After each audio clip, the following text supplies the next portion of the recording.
Čierny tieň v kuchyni, pazúry na stole. Poznáš ten zvuk? Chladnička. A je po pohode. V očiach má noc a v srsti dym. Keď kráča bytom, stíchne smiech. Z pekla prišiel, každý to vie, no v hrudi bije srdce, čo nechce znieť zle. Prevráti vázu, zhodí svet, rozbije pokoj, chaos je späť.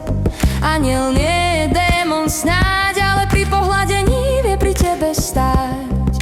Keď hlad ho chytí, mení tvár, z dobrého kocúra je čistý tlak. Sorín, čierny kocúr z pekla sám robí zle, no srdce má. Sorín, keď ucíti len pach, za šunku by šiel aj cez vlastný strach.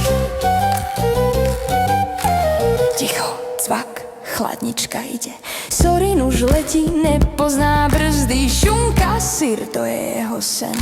Skočí dnu skôr, než povieš nie. Pazúry ostré, pohľad zlý, v tej chvíli by zabil aj sny. Nie je to zlo, je to hlad, v žalúdku má celý svet naraz.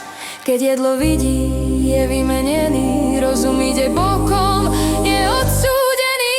Sorín, čierny kocúr z pekla sám robí zle, no srdce má. Sorín, keď zacuje len zvuk, chladnička je ring a on ide na knockout.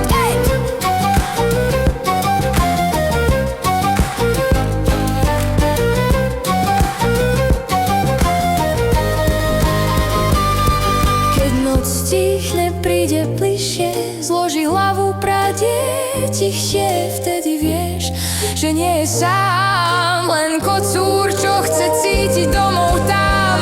Tak ho neodsudzuj, keď robí bordel, svet je tvrdý aj pre mačky, čo sú od pekiel. Je to Sorín, hlad a láska v jednom, čierny tieň s veľkým srdcom. Sorín, čierny kocúr, kráľ chaosu, prejedlo spraví vlastnú revolúciu. Sorín, aj keď robí zle, je to rodina a to sa